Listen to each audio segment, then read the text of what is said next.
చల్లని వాడవంటూ సాయమయ్యను నావయ్యా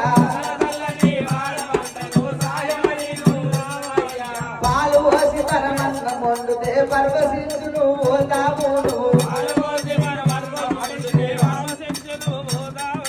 హరితానందం